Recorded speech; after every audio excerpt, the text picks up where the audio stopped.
Diz assim a palavra do Senhor. Em dia subsequente, dirigiu-se Jesus a uma cidade chamada Naim. E ia com ele os seus discípulos e numerosa multidão. Como se aproximasse da porta da cidade, eis que saía o enterro do filho único de uma viúva, e grande multidão da cidade ia com ele. Vendo-a, o Senhor se compadeceu dela e lhe disse: não chores. Chegando-se, tocou o esquife e, parando os que conduziam, disse: jovem, eu te mando, levanta-te. Sentou-se o que estivera morto e passou a falar. E Jesus o restituiu à sua mãe. Todos ficaram possuídos de temor e glorificavam a Deus, dizendo: grande profeta se levantou entre nós. Grande profeta se levantou entre nós. E Deus visitou o seu povo. Esta notícia a respeito dele divulgou-se por toda a Judéia e por toda a circunvizinhança. Senhor, nesse momento, te peço que tua palavra faça morada em nossos corações. E que o Senhor abençoe a cada um que aqui está, a cada um que nos ouve, a cada um que nos vê. Ó Deus, no nome de Jesus, nós te pedimos para a glória e honra do teu santo nome. Amém. Queridos, nós lemos um texto e, como eu já disse, eu vou procurar ser bem rápido, mas a gente vê um começo aqui de uma família. E como Deus visita a nossa casa, como Deus, Ele visita a nossa família. E de uma forma assim, bem direta, bem rápida, a gente vê aqui que tudo começa dentro de um casamento. Um casamento, marido, mulher, e tiveram um filho, um só filho, né? E ali, acreditamos nós, que tivesse brincadeira, felicidade, porque é assim que acontece quando o filho chega dentro de uma casa, principalmente um casal recém-casado, né, de pouco tempo de casamento, e chega o filho, e o filho é aquela figura que abrilhanta aquele relacionamento. E o texto vai dizer que o filho dessa viúva, que já havia perdido o marido, vai morrer.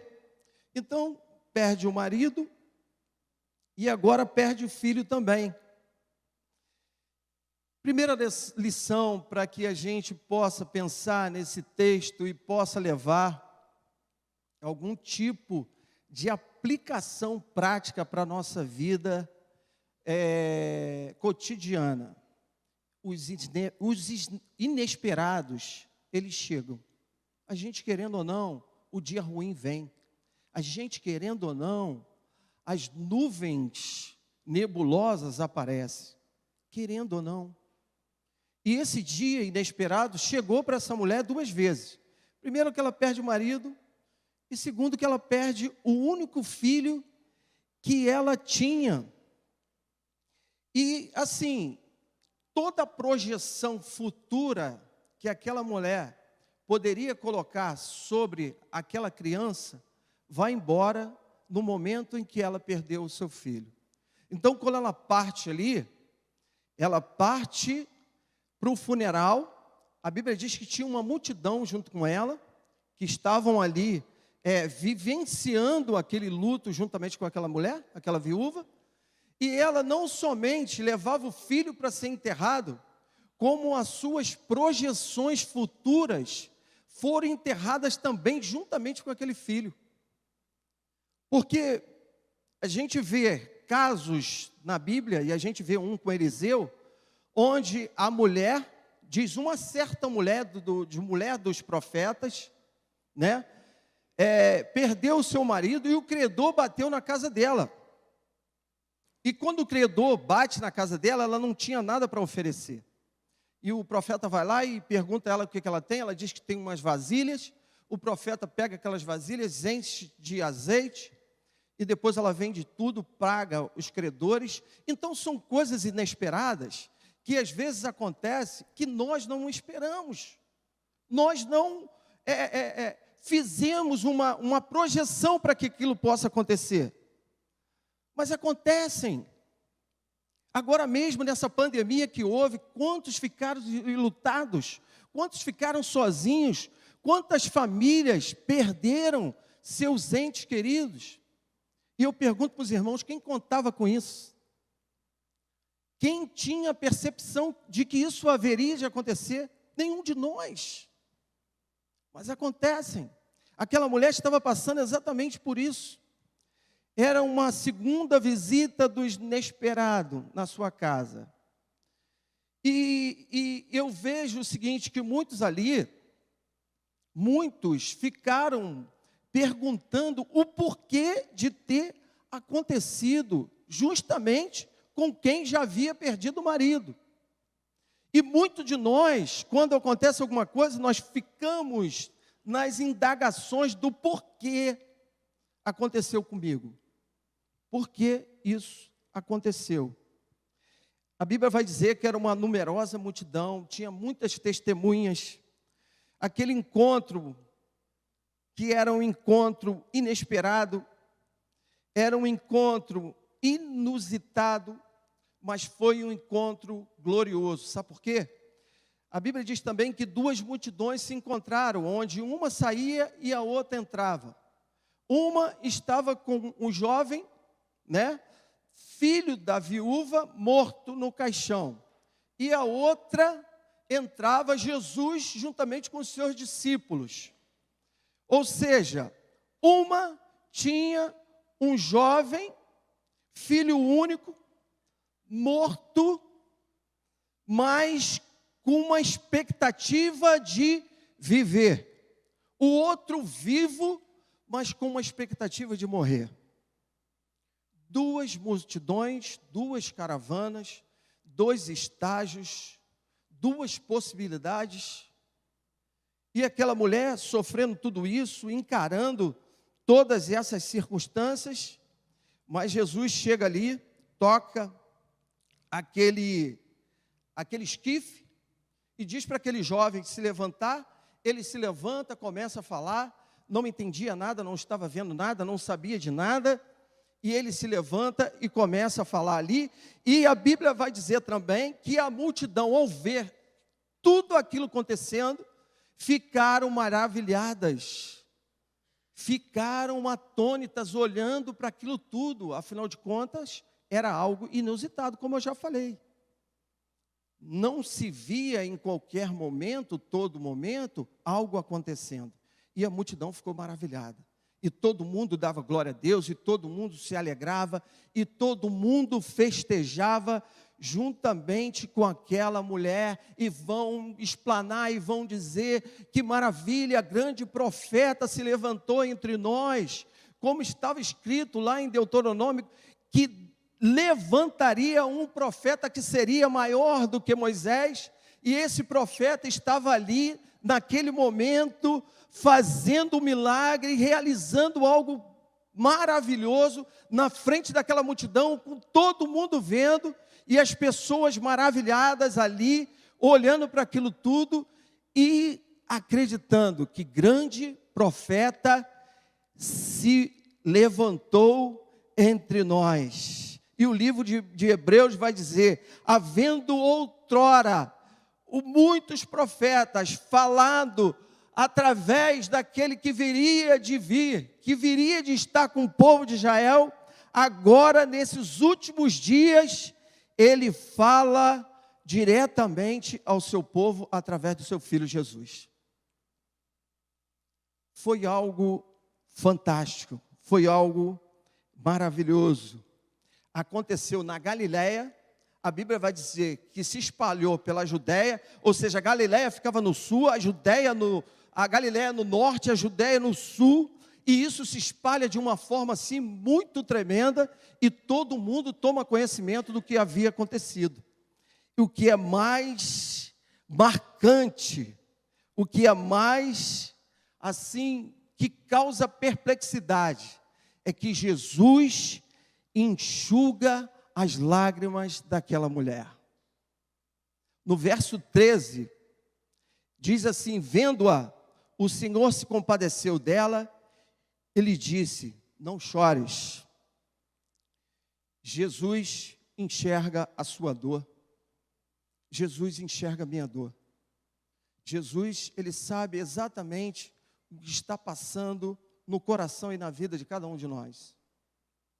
Ele sabe exatamente o que vai no mais profundo da nossa alma. O texto diz que Jesus que viu a mulher. Não foi a mulher que viu ao Senhor, foi Jesus que viu aquela mulher. Ou seja, ele vê a cada um de nós.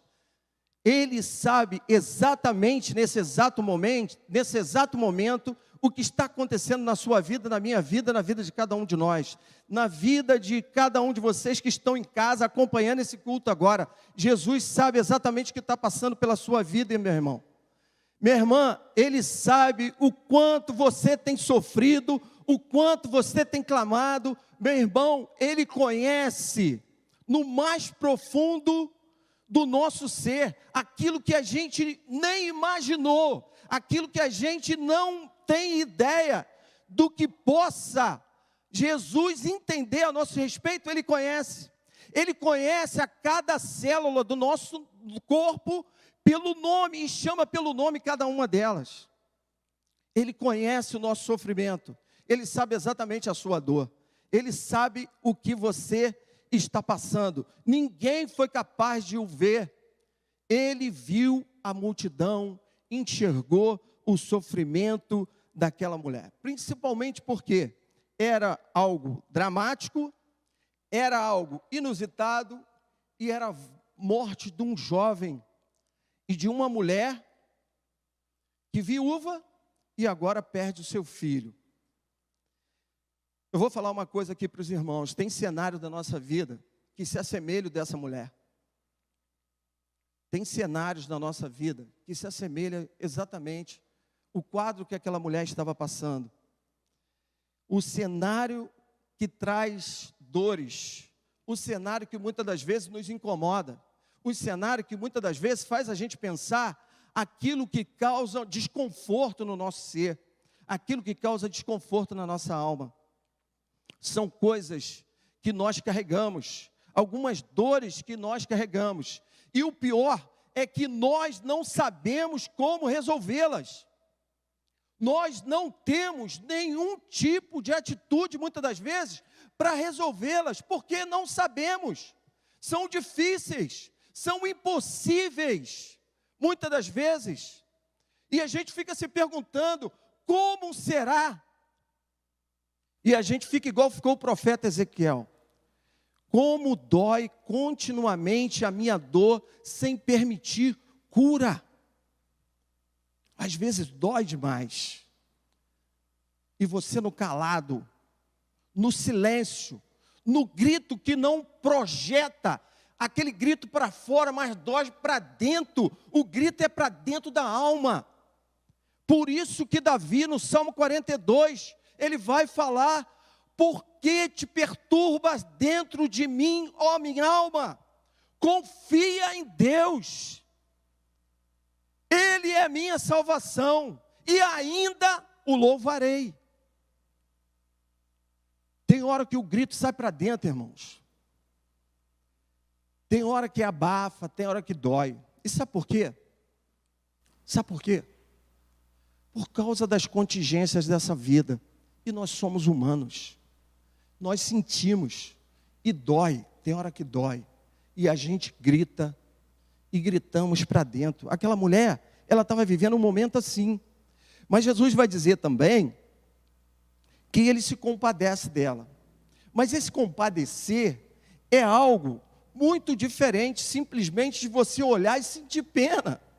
Porque o mestre, quando se compadece, ele entra dentro do problema junto contigo. Diferente de mim, de você, porque às vezes olhamos e sentimos dó, sentimos pena. Ele não, ele entra junto contigo, ele está do teu lado, ele está vendo o que está acontecendo. Ele é capaz de dar instrução para cada um de nós e resolver aquilo que para nós não tem soluções. Ele se compadeceu daquela mulher. A compaixão, ele mergulha no drama juntamente com aquela mulher, para dizer para ela o seguinte: eu estou contigo. E ele diz mais: não chores. Imagina a gente retratando aquela cena, aquele quadro.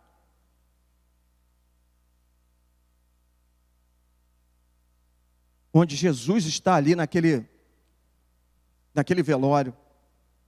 O pessoal carregando aquele caixão.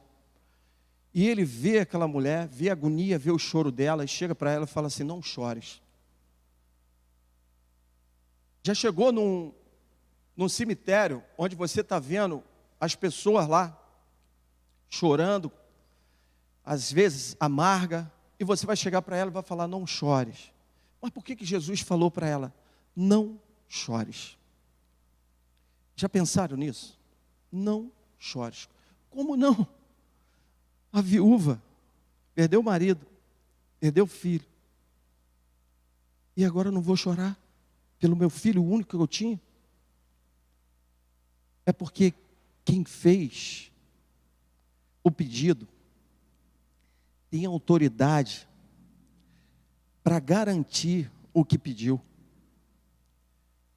Quem fez, além de compaixão, tem autoridade e tem poder. Sabe por quê? Compaixão sem poder é fraqueza. Mas poder sem compaixão é tirania. E Jesus não era tirano. Ele sabia exatamente o que ele estava falando com aquela mulher. E ele diz para ela: não chores. E está dizendo para cada um de nós aqui, de repente você que está aí do seu lado, meu irmão, do outro lado, acompanhando esse culto aqui: não chores. E ele sabe por que ele está dizendo isso. Ele sabe exatamente o que ele está dizendo. Sabe por quê? Porque ele já resolveu não somente o problema daquela mulher ali naquele momento. Ele já tinha curado aquele paralítico lá em Betesda. Como é que diz para um paralítico: levanta-te? Como é que diz para uma pessoa que está morta, senão aquele que tem autoridade, que diz, a Bíblia diz que ele é a ressurreição e a vida. Ele tem todo o poder, porque todo o poder foi dado em cima no céu e embaixo na terra. E ele está revestido dessa autoridade para dizer o seguinte: não chores, levanta-te. Ele pode falar isso, irmãos. Ele tem condições suficientes para dizer isso.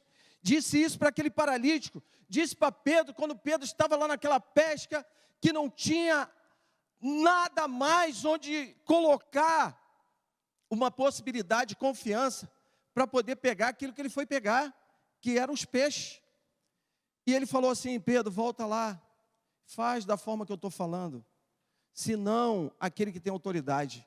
E debaixo dessa palavra, levanta-te, o paralítico, 38 anos, jazia ali naquele lugar, levantou, e Pedro foi lá e pescou 153 grandes peixes e trouxe.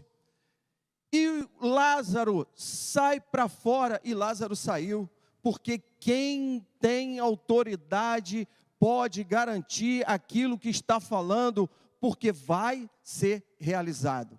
Acaso ele é Deus para que minta, ou filho do homem para que se arrependa? Dizendo Deus não vai cumprir, ele cumpre na minha vida, cumpre na sua vida, cumpre na vida de todos nós, porque ele é Deus. Aquela mulher, ela estava ali, e ela começou a entender. No verso 14, diz o seguinte: Chegando-se, tocou o esquife, e parando os que conduzia, disse: jovem, eu te mando, levanta-te. Eu te mando, jovem, levanta-te. Ainda que algumas pessoas, porque as leis cerimoniais, era impossível alguém tocar em alguma coisa morta e não ser repreendido por alguém, por um sacerdote, por um religioso da época, e falar: será que ele não conhece os procedimentos?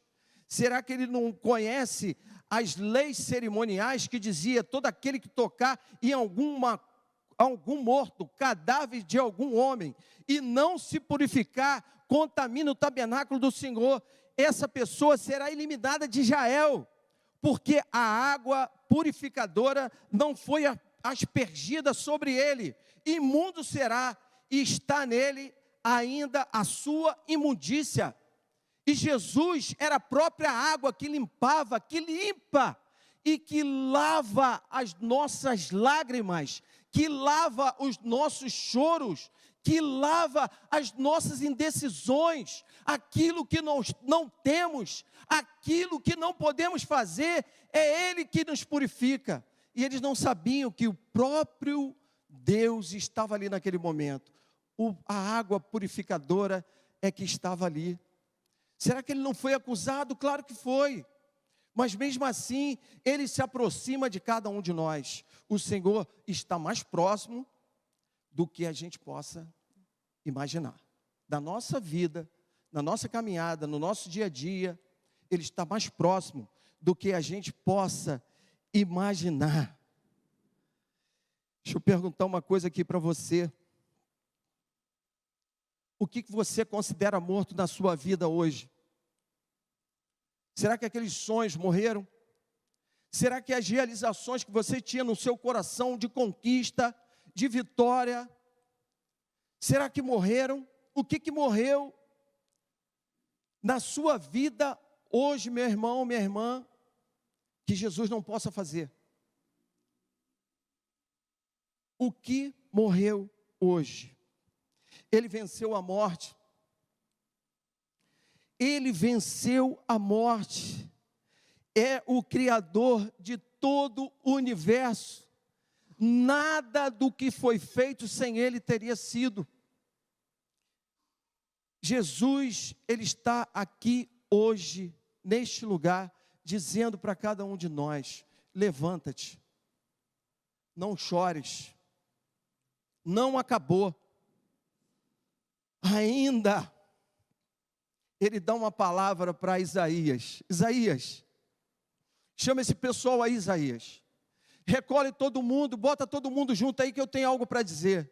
E através do profeta Isaías, ele disse assim, ó: vocês que têm ouvidos que não ouvem, vocês que têm olhos e não veem, diz para eles, Isaías: antes que houvesse dia eu era, e ninguém há que possa livrar da minha mão. Sabe por quê, Isaías? Agindo eu, quem pode impedir? Agindo o Senhor, quem vai poder impedir? Por isso Ele é capaz de fazer todas as coisas na nossa vida. Nós que esfriamos, nós que deixamos de lado, nós que não somos muitas das vezes capazes de entender aquilo que Deus quer realizar na nossa vida.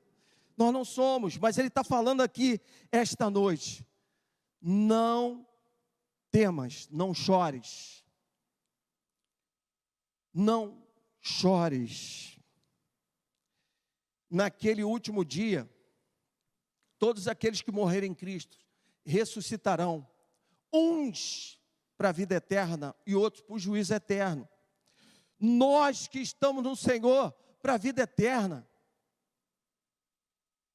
A Bíblia vai dizer: aquilo que era mortal se revestiu da imortalidade, aquilo que era corrupto da incorruptibilidade, porque o Senhor é conosco. É Ele quem age na nossa vida. É Ele que faz aquilo que nós não podemos fazer. O verso 15 e o verso 16 diz assim, ó: Sentou-se o que estivera morto e passou a falar. Jesus restituiu a sua mãe. Jesus devolve a esperança essa noite para cada um de nós. Ele é capaz de devolver aquela esperança que nós perdemos.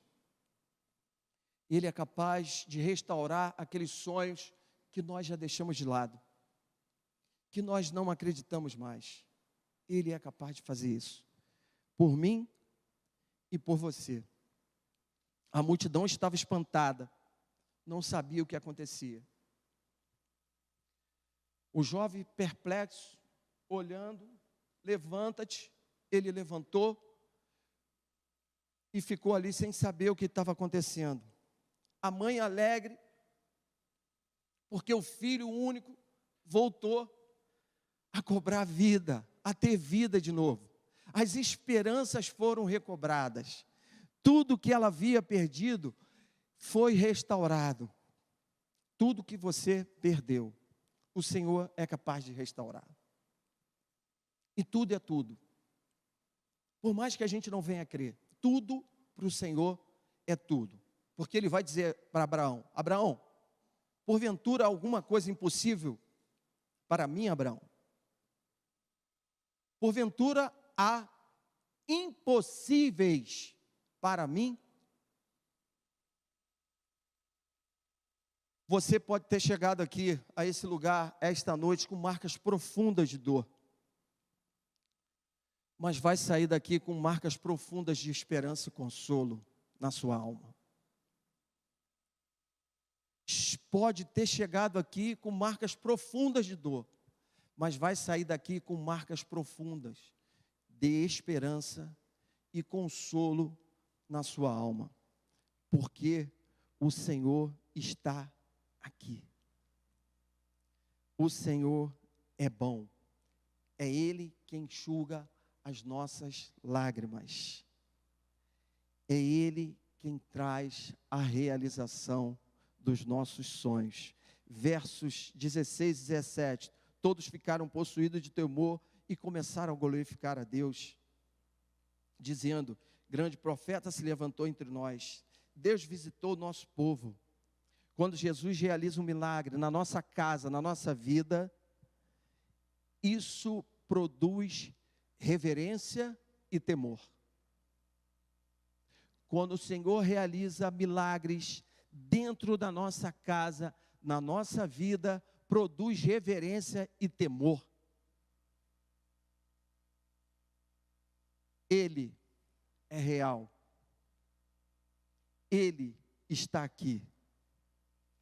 Ele continua fazendo o que fez lá. Ele continua hoje e continuará eternamente. O Senhor é o mesmo ontem, hoje e o será eternamente, porque Ele é imutável, Ele não muda. O Senhor, Ele é imutável, é um dos atributos de Deus, a imutabilidade. Ele não muda. O que Ele fez lá, Ele pode fazer hoje. O que Ele fez lá, Ele continua fazendo. E o fará eternamente, porque Ele é Deus. Volta-se às convicções, a realização dos milagres de Deus na nossa vida. Nós somos mais convictos daquilo que a gente acredita. As convicções daquele povo começou a brotar. A multidão começou a entender e começou a glorificar a Deus em suas vidas. E outra coisa que acontece, a sua palavra, ela é verdadeira, porque Ele é fiel, Ele é justo, para fazer conforme o que Ele fala. E a sua palavra, ela não há de passar. Passarão céus e terra, mas a sua palavra não há de passar. Para a gente encerrar, eu já estou encerrando aqui.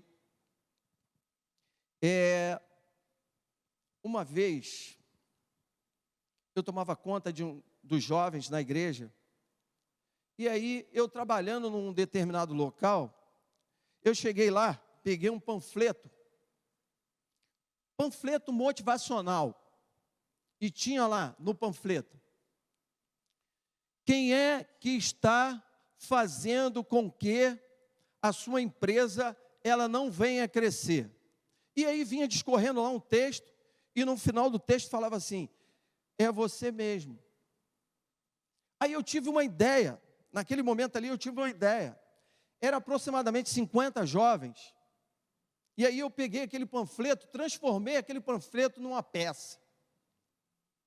Peguei, tinha uma funerária muito perto da igreja, onde nós éramos. Fui lá na funerária, peguei uma urna, pedi para o camarada, falei: ó, sou da igreja ali, trabalho lá, tal, expliquei para ele, e tem uma peça lá, eu estava precisando de uma urna. Você teria uma urna aí para me ceder? Ele falou: pô, tem sim. Você é daquela igreja? Eu sou da igreja lá. Beleza. Nós levamos a urna, botamos em cima do púlpito, tem aquela parte daquele visorzinho que tem na urna, eu botei um espelho ali embaixo. Nós fizemos um funeral dentro da igreja, os jovens. Botei uma marcha fúnebre, tam, tam, taram, tam, taram, e os jovens entraram. E aí a gente falou: ó, o que pode destruir a sua célula, o que de repente não tem mais aquela motivação de trabalhar com jovens, de fazer, de vir aos cultos, isso, aquilo, outro. Aí a gente botou várias coisas ali. E aí eu falei assim: eu descobri aquele que está fazendo com que as nossas programações não funcionem. E aí vem um por um. Quando ele olhava lá dentro, ele via o reflexo dele, ele mesmo. Às vezes, a gente não tem feito, não tem crescido, e não é culpa de ninguém. A culpa às vezes é nossa. E nós temos que assumir essa culpa. A culpa não é de ninguém. Aquela mulher ali, de repente, naquele afã, enrolada na turbulência, encharcada pela torrente que descia das lágrimas, sem conseguir ver as possibilidades, ela de repente estava culpando muita gente. E às vezes o culpado somos nós mesmos. Mas olha só, Jesus vê, Ele sabe, e Ele entende perfeitamente isso que está passando. E Ele não mudou. Ele não mudou. Teve um senhor, de 1865, um cordelista cearense, Leandro Gomes de Barro. Ele vai compor um poema que é algo assim, fantástico, pelo menos na minha percepção. O que ele vai fazer, o que ele vai suscitar, para que as pessoas pensassem um pouco a respeito de Deus. E ele começa o poema, ele faz assim, ó. Ele fala da seguinte maneira: se eu conversasse com Deus, eu iria lhe perguntar: por que é que sofremos tanto quando viemos para cá? E que dívida é essa que o homem tem que morrer para pagar? Perguntaria também do que é que ele é feito, que não trabalha, não come, não se cansa e assim mesmo vive satisfeito. Por que é que uns são alegres e outros sofrem tantos? Nascido do mesmo lugar, criado no mesmo no canto. E quem foi que saiu para temperar o choro e acabou amargando o pranto? E aquelas pessoas daquela época pararam para pensar em cima desse camarada que teve essa percepção, que nós hoje, claro que nós temos ideias, e nós poderíamos falar várias coisas, não, mas isso a gente pensa dessa forma aqui, daquela outra e tal. Mas quem foi que saiu para temperar o choro e acabou amargando o pranto? E Jesus diz para você e para mim, essa noite: não chores. Não chores. Ele é o mesmo ontem, é o mesmo hoje e o será eternamente. Palavra do Senhor para a sua vida, para a minha vida. Deus abençoe e te dê graça, meu irmão, minha irmã, você que está aí do outro lado. Deus abençoe a sua vida.